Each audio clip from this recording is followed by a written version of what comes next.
Assalamualaikum warahmatullahi wabarakatuh. Bismillahirrahmanirrahim. Alhamdulillahi rabbil alamin. Wassalatu wassalamu ala asyrafil mursalin Sayyidina wa maulana Muhammad wa ala alihi wa sahbihi ajma'in. Amma ba'd. Ibu-ibu, bapak-bapak, dan saudara-saudara sekalian, jamaah salat maghrib Masjid At-Taqwa yang insyaallah dimuliakan dan dirahmati Allah Subhanahu wa taala. Alhamdulillah, kita panjatkan syukur kepada Allah Subhanahu wa taala yang pada malam hari ini atas limpahan rahmat dan nikmatnya kita semua bisa hadir di masjid salat maghrib berjamaah, dan alhamdulillah sekarang bisa melanjutkan dengan melakukan kajian ba'da maghrib. Kita mohon pada Allah Subhanahu wa taala semoga seluruh rangkaian ibadah kita di malam hari diterima oleh Allah Subhanahu wa taala. Amin ya rabbal alamin. Mari kita mulai kajian kita dengan berdoa bersama-sama. Bismillahirrahmanirrahim. Asyhadu an la ilaha illallah wa asyhadu anna Muhammadar Rasulullah. Raditu billahi rabba wa bil islami dina wa bi Muhammadin nabiyya wa rasula. Rabbi zidni ilman nafi'a warzuqni fahman wa hukma wa alhiqni bis salihin. Amin. Mohon bacaan surat Al-Fatihah sekali untuk barang kitab Nasihatul Ibad dengan doa semoga kitab yang kita baca ini bermanfaat untuk kita semuanya. Ala diniyah Al-Fatihah. A'udzu billahi minasyaitonir rajim. Bismillahirrahmanirrahim. Alhamdulillahi rabbil alamin arrahmanir rahim maliki yaumiddin. Iyyaka na'budu wa iyyaka nasta'in. Ihdinas siratal mustaqim. صراط الذين أنعمت عليهم غير المغضوب عليهم ولا الضالين. Amin. Bapak dan ibu-ibu, kita masih meneruskan kajian kita kitab Nasihatul Ibad. Yang terakhir kemarin kita sudah mulai membicarakan makalah yang ke 23 dari bab rubai. Makalah yang ke-23 dari bab rubai ini merupakan dawuhnya Abdullah Ibnul Mubarak yang menyatakan bahwa ada seorang ahli hikmah yang mengumpulkan hadis sekian banyak. Lalu hadis itu dipilih menjadi 40.000. Dari 40.000 disaring lagi menjadi 4.000. Dari 4.000 dipilih lagi menjadi 400. Dari 400 masih dipilih lagi menjadi 40 ya. Dari 40 masih diringkas lagi, dipilih lagi menjadi hanya tinggal 4 kalimat penting saja. Ya. Jadi ini merupakan ekstraksi hadis dari salah seorang ahli hikmah. Ya. Nah, yang 4 itu, ihdahunna yang pertama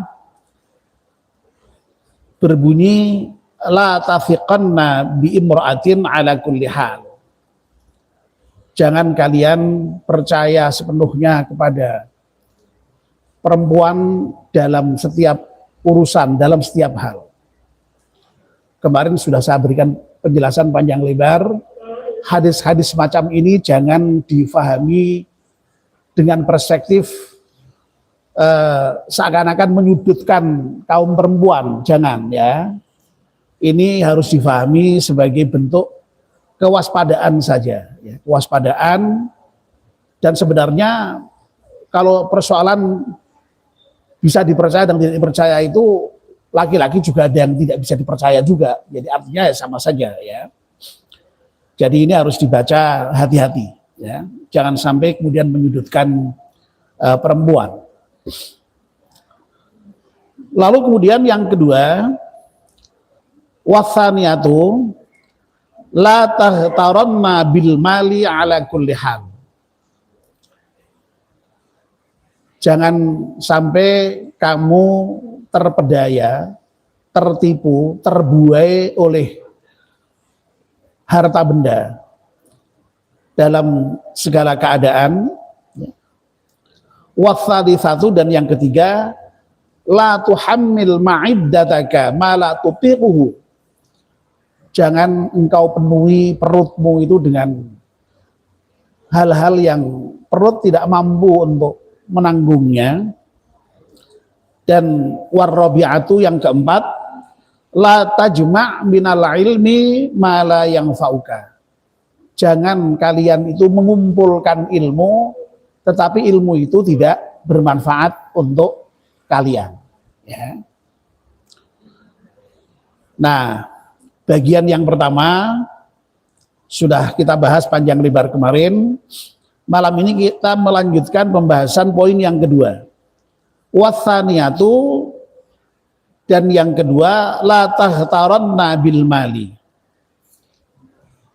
Janganlah engkau terpedaya, janganlah engkau tertipu, janganlah engkau terbuai dengan harta benda. Nah, ini oleh Imam Nawawi diberi penjelasan agak panjang. Yang dimaksudkan jangan sampai tertipu oleh harta itu, ai la tazunna, janganlah kalian itu menyangka al-amna minal halaki bisababil mali. Jangan menyangka kamu itu lalu kemudian aman ya dari apa? Dari apa tadi? Mana? Minal halaki bisababil mali, dari kerusakan yang diakibatkan oleh harta benda. Ya. Falam takhfad al-umura, maka kemudian kalian tidak menjaga berbagai hal yang penting ya. Wala takun makhdu'an, dan juga kalian jangan tertipu bikasratil mali, dengan banyaknya harta benda, ala kulli hal ya. Di dalam setiap keadaan ya. Nah, Imam Nawawi kemudian memberikan catatan balla buddha, tetapi hendaknya terkait dengan harta itu ya, kalian la buddha itu tidak boleh tidak, berarti harus ya minal ikhtiyati, harus berhati-hati ya. Wa min tadzakuril akhirati, dan justru dengan harta itu kalian hendaknya selalu ingat akan akhirat ya. Baik ya, itu bunyi matan dari kitab Masyaallah Ibad ya. Nah, sekarang mari kita coba untuk jelaskan lebih lanjut ya. Jadi di dalam poin yang kedua ini, ahli hikmah itu dengan mengutip dari hadis tentu saja ya tadi, karena itu merupakan tadi ekstraksi dari hadis itu mewanti-wanti jangan sampai kita itu tertipu oleh harta benda, terpedaya oleh harta benda ya. Sebab apa? Masya Allah, harta benda itu ya, ini menurut Imam Nawawi itu bisa suatu ketika, bisa itu berarti tidak harus ya, tidak mesti ya, bisa menjadikan kerusakan atau menjadi sebab kerusakan ya. Nah, Bapak dan Ibu-ibu, kita semua tahu ya bahwa memang yang namanya harta benda itu dalam Islam itu kan oleh Allah disebut sebagai apa? Zinah. Zinah itu perhiasan. Al-malu wal banuna zinatul hayatid dunya. Harta benda dan juga anak itu merupakan perhiasan dunia. Ya. Jadi ya wajar kalau kemudian orang itu di dunia ya itu menjadi indah, karena dihiasi ya, dihiasi dengan punya harta dan punya keturunan itu. Ya. Nah karena itu perhiasan maka orang lalu kemudian berlomba-lomba untuk memperbanyak harta itu. At-takatsur itu memperbanyak harta benda, memperbanyak amal itu. Wa takatsuru fil amwali wal aulad. Ada itu ayat yang menyatakan seperti itu. Jadi orang ada kecenderungan untuk berbanyak-banyak terkait dengan harta dan keturunan, ya. Jadi kalau orang itu dengan harta itu ya karena memang harta itu perhiasan, ya kemudian dengan banyak harta itu ya menjadi ya bisa segalanya begitu ya. Dan dengan anak yang banyak itu juga menjadi kuat. Ya. Apalagi kalau konteksnya zaman dulu itu banyak anak, banyak rezeki juga banyak kekuatan. Ya. Nak ning desa, nak anake akeh, keturunane akeh, berarti dulure akeh, nak nyalon lurah ya menang gitu. Ora sanggo duit to dulure akeh, bolone akeh wis dadi akeh-akehan anak iki penting zaman biyen. Lah sekarang enggak, sekarang justru malahan harus sidik-sidikan anak itu. Ya Allah, sidik-sidikan anak ya. Saya dulu itu ya terkait dengan anak itu ya, wah, saya berempat ya, saya berempat, istri saya juga berempat. Saya itu lalu kok punya satu ukuran tersendiri ya anak 4 itu sedang betul memang itu. Ya tidak terlalu banyak juga tidak terus sedikit. Tapi kalau sudah lebih dari 4 itu kayaknya kok ya sudah banyak. Tapi kalau kurang dari 4 itu ya sudah cukup tapi sebenarnya masih kurang. Nah saya kok dilahnya sampai 3 ya. Nah ini anak-anak saya ini yang satu baru 2, yang satu masih 1 tuh rasanya kok nambah-nambah satu kadang-kadang ya rodok anu saya itu, tapi kan ya nggak boleh kita kemudian ayo gawe anak meneh itu kan ya ora iso itu. Ya nggak enak kita sensitif terkait bicara dengan anak seperti itu ya. Ya. Tapi sekali lagi bahwa yang namanya harta dan anak itu merupakan perhiasan bagi kehidupan dunia. Wong nak duitnya akeh, anak akeh ki yo pantas ngono lho. Jadi ki gagah itu loh ya begitu ya. Sebaliknya kalau enggak punya harta, enggak punya anak itu ya ada yang kurang ya, ada yang kurang. Ya. Ada yang kurang ya. Nah, yang menarik Bapak dan Ibu-ibu, Al-Qur'an itu meskipun di satu sisi menyatakan bahwa yang namanya anak dan harta itu merupakan perhiasan bagi kehidupan dunia, tapi Al-Quran kemudian cepat-cepat juga menyatakan bahwa yang namanya harta dan anak itu adalah ujian. Loh ini yang harus hati-hati ya, makanya harus hati-hati itu ya ini. Innama amwalukum wa auladukum fitnah ya. Jadi sesungguhnya hartamu dan anak-anakmu itu ujian bagi kamu. Nah, yang namanya ujian ya, itu sebenarnya harta dan anak sendiri itu sebagai perhiasan itu sifatnya netral. Ya. Belum otomatis positif, belum otomatis negatif, tapi masih netral, ujian loh. Nah, orang kemudian bisa menjadi mulia karena harta dan karena anak, tapi orang itu juga bisa menjadi hina karena harta dan anak. Ya. Ini yang harus hati-hati. Ya. Makanya, dalam memperlakukan harta dan dalam memerlukan anak tuh tadi itu ya bal labudda minal ihtiyat tadi itu hati-hati betul. Karena yang namanya harta maupun anak itu sesungguhnya merupakan ujian dari kita. Dengan harta jelas ya kita bisa mendapatkan apa saja. Wong nyatanya kita itu untuk makan ya butuh duit ya. Untuk berpakaian butuh duit. Untuk punya rumah butuh duit. Untuk punya kendaraan harus butuh duit. Semuanya ada yang tidak butuh duit. Ya. Butuh harta. Apa Pak?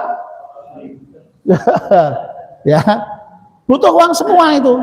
Termasuk untuk berbuat baik juga butuh uang. Sedekah butuh harta. Pergi haji butuh harta. Menolong orang butuh harta. Jadi harta itu bisa bernilai positif untuk memenuhi kebutuhan-kebutuhan kita. Baik kebutuhan yang primer, sekunder maupun yang tersier.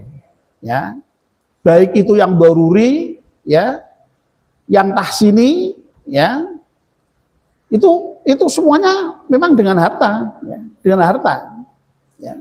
Tapi ingat ya, nuwun sewu ingat, harta juga bisa menyebabkan kerusakan. Oleh karena itu pesannya Imam Nawawi ini tadi ya, yang menarik itu ya, la buddha la tadhunnal amna minal halaki bisa babil mali.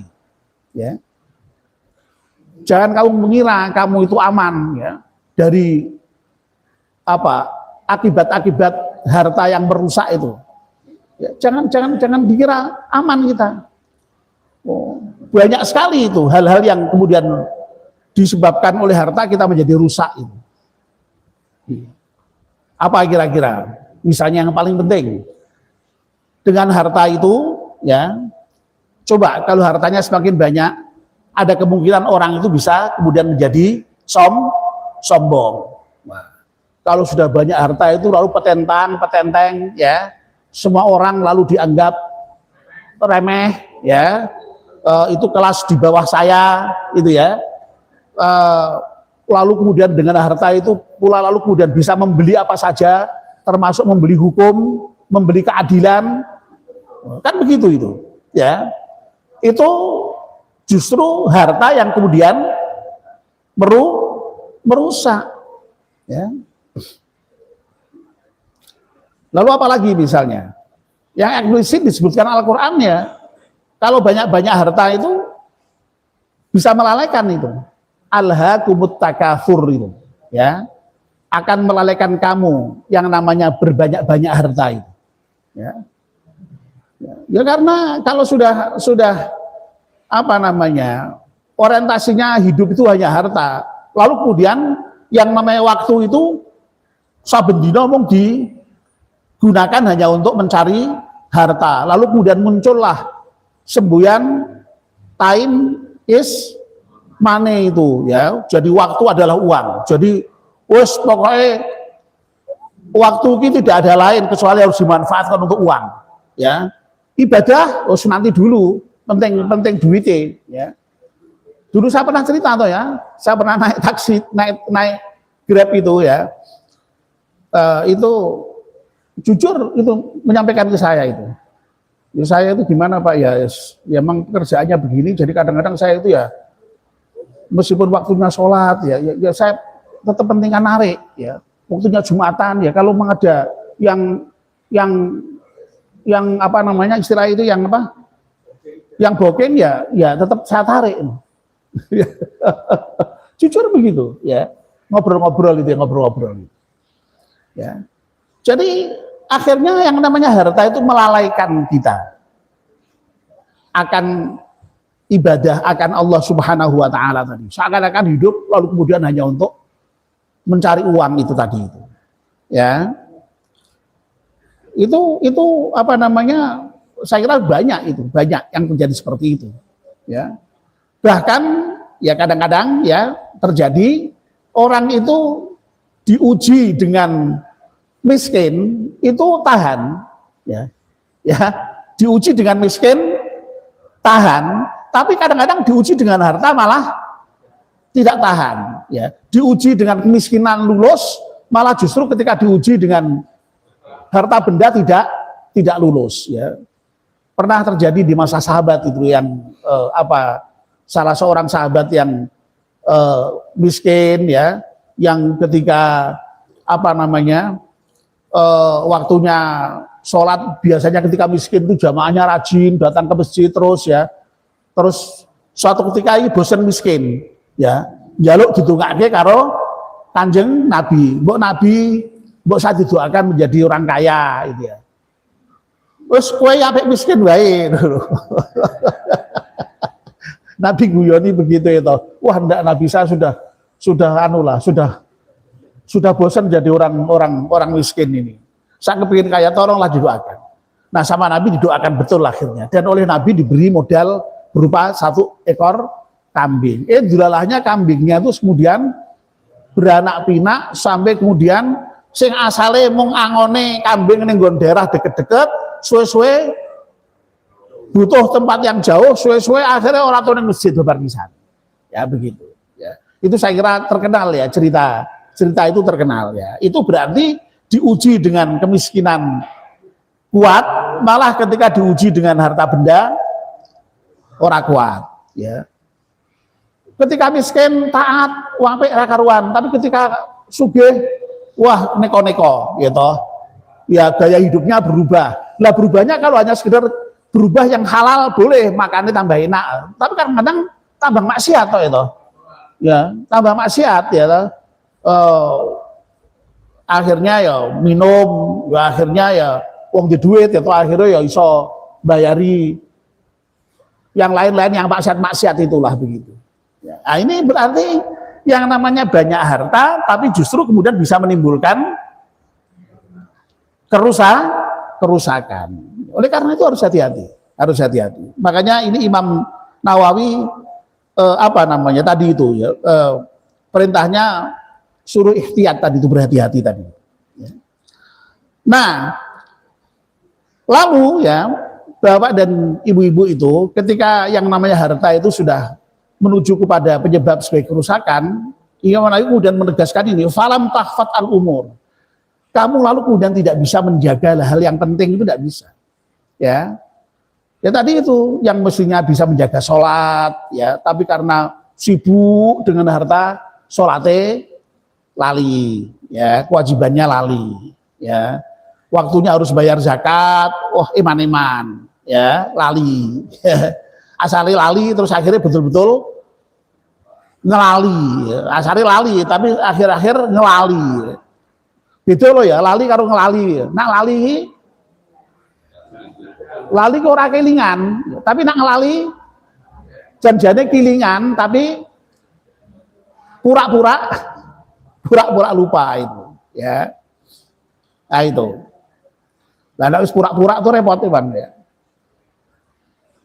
Seperti yang saya sudah sering sebut itu, ya. Mendorong orang membayar zakat itu seperti membangunkan orang pura-pura tidur. Ya. Loh, membangunkan orang tidur, angel kok gampang. Gampang, wong turu tenan kok. Nek disenggol tenan ya tani wong pancen turu. Nek nak pura-pura turu, wah wis angele ra karuan, ya gayane wong pura-pura ya toh. Pura-pura ora krungu, ya itu. Baik, ya, jadi Masya Allah, ya, intinya harta itu jangan sampai menipu kita, jangan sampai seakan-akan dengan harta itu kita lalu kemudian sudah nyaman, aman, terbebas dari berbagai macam hal yang negatif. Jangan. Harta itu memang bisa menipu, ya. Akhirnya kemudian justru dengan harta banyak itu kita malah jatuh kepada banyak kemaksiatan tadi itu, lupa dengan Allah Subhanahu wa ta'ala. Nah, oleh karena itu, ya, Imam Nawawi ini sangat bagus ini, ya, nasihatnya ini, ya. Karena harta itu bisa menipu, la budda minal ihtiyat. Tidak bisa tidak kamu itu harus hati-hati terhadap harta itu. Nah lagi-lagi ya saya sudah berkali-kali mengatakan kehati-hatian yang terkait dengan harta ini meliputi dua hal ya. Yang pertama, hati-hati dalam mendapatkan harta. Itu harus hati-hati. Jangan sampai gedabrul, jangan sampai ngawur, jangan sampai yang haram-haram kemudian kita garuk semua, jangan. Ya. Jadi kehati-hatian di dalam mendapatkan harta. Ya. Yang kedua, hati-hati dalam mentasarufkan harta. Nuwun sewu ini ya. Jadi harta itu tidak hanya dalam hal mendapatkan saja.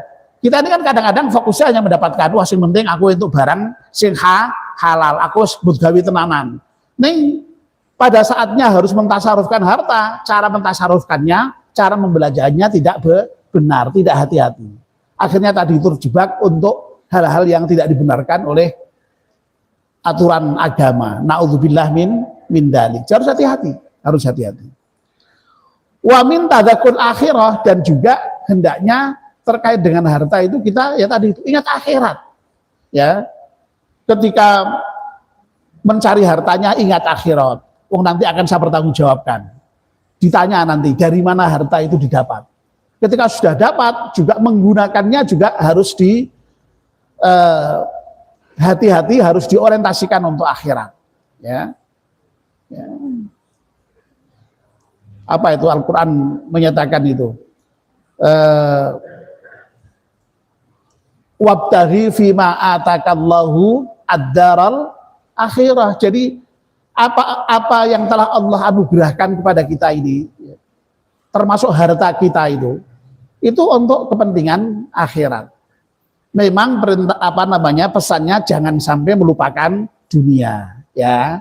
Jadi harta itu juga untuk kepentingan akhirat, untuk diorientasikan akhirat, ya. Makanya saya tidak pernah bosan-bosan itu menceritakan orang yang kaya raya yang menghabiskan uangnya itu untuk kepentingan fisabilillah, ya sedekah, infak, ya zakat dan lain sebagainya, sampai orang-orang itu dibuat dibuat terheran-heran ya. Lu kok orang maniman ya, duit oleh golek tenanan kok mung dikasihkan masjid, kasihkan panti asuhan, kasihkan lembaga pendidikan, kasihkan fakir miskin. Pokoknya dipeke kabeh. Ya.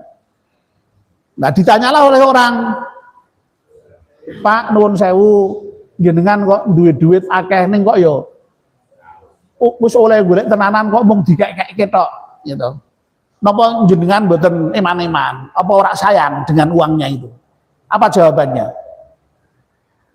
Loh, justru dengan saya berikan kepada orang-orang itu untuk masjid, untuk panti asuhan, untuk lembaga pendidikan, untuk kepentingan RT, kepentingan RW, untuk fakir miskin, itu bukan saya tidak eman-eman, bukan saya tidak sayang, justru itu menunjukkan bahwa saya sangat sayang dengan harta saya.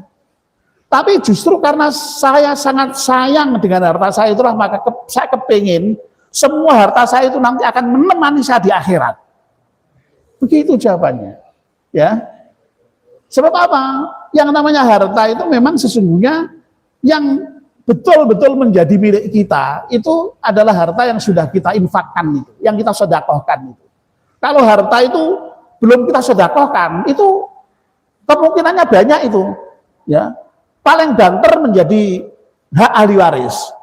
Tapi bisa jadi sebelum menjadi hak ahli waris, ini malah iso keli karena banjir, iso tenggelam karena gempa bumi, ya.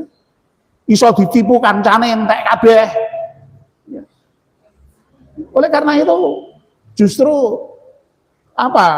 kalau anak-anak masjid mendoakan itu kan begitu. Ya, jadi yang sudah dinafkahkan, diinfakkan ya berkah, yang masih ditinggalkan juga berkah. Jadi akhirnya ya hidup kita itu dengan harta yang kita miliki itu mudah-mudahan membawa berkah, baik itu masih ada dalam diri kita maupun yang sudah kita infakkan pada orang lain itu. Ya. Nah, kalau harta itu sekali lagi kemudian bisa kita orientasikan untuk kepentingan akhirat, maka insya Allah justru harta itu menjadi bernilai positif bagi kita. Tapi kalau sampai kok kemudian menyebabkan kerusakan kita, oh itu berarti harta itu malah bernilai negatif itu. Oleh karena itu intinya adalah kewaspadaan, kehati-hati, jangan tertipu oleh gemebiarnya dunia, gemebiarnya harta benda itu, sehingga kita kalau kemudian kepengen menumpuk-numpuk yang kadang-kadang nun sewu tadi itu direwangi, yang haram-haram pun juga dikejar itu, ya. Apalagi memang zaman sekarang itu kan masya Allah itu kadang-kadang ada ungkapan itu ya, dari zaman saiki piye wong golek sing haram yangel loh itu, apa meneh sing halal itu. Nah itu saya kira keliru ya, Tidak hanya saya kira, dan itu pasti kelirunya, ya. Ya. Jadi zaman edan, yen ora edan, ora keduman. Ning luwih bejo isih wong sing eling lan waspada, ora melu edan. Ya. Nah sing repot itu kan nak melu edan kuwi, ya, nak melu edan. Ya. Nah, mudah-mudahan kita termasuk orang yang tidak ikut edan itu. Amin ya rabbal alamin. Mudah-mudahan harta seberapapun yang kita miliki, itu mudah-mudahan bernilai positif, bernilai baik, ya. Ada ungkapan yang sangat bagus ya, dalam pepatah itu. Al-malu ya, fi yadika nikmatun. Harta benda itu kalau memang dalam posisi masih berada di tanganmu, artinya dalam kekuasaanmu, itu nikmat itu. Karena harta itu masih kau kuasai, masih sesuai dengan keinginanmu untuk mengaturnya. Ya. Tapi sebaliknya, wa fi qalbika nikmatun. Tapi harta itu kok kemudian kau masukkan dalam hatimu, itu nanti akan menjadi penyakit. Ya. Oleh karena itu para sufi itu tidak kok kemudian mengharuskan kita menjadi orang miskin pun enggak. Boleh punya harta banyak. Mbok sugih blegedor, apa betul loh sugih blegedor istilahnya. Oh sugih blegedu ya, padha wae lah. Blegedor kalau blegedu itu. Itu intinya untuk menggambarkan sugih banget ya. Itu boleh. Yang penting asal cara mendapatkannya benar dan cara mentasarufkannya benar, dan jangan sampai harta itu kemudian masuk ke dalam hati kita, ya. Kalau sudah masuk menjadi hati kita menjadi penyakit, ya. Kalau harta itu ada di tangan kita menjadi penguasa harta itu.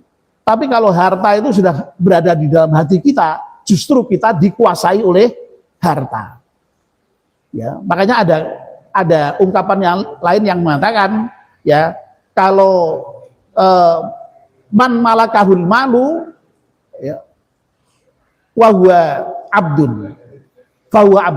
Orang yang dikuasai oleh harta, dia menjadi budak harta.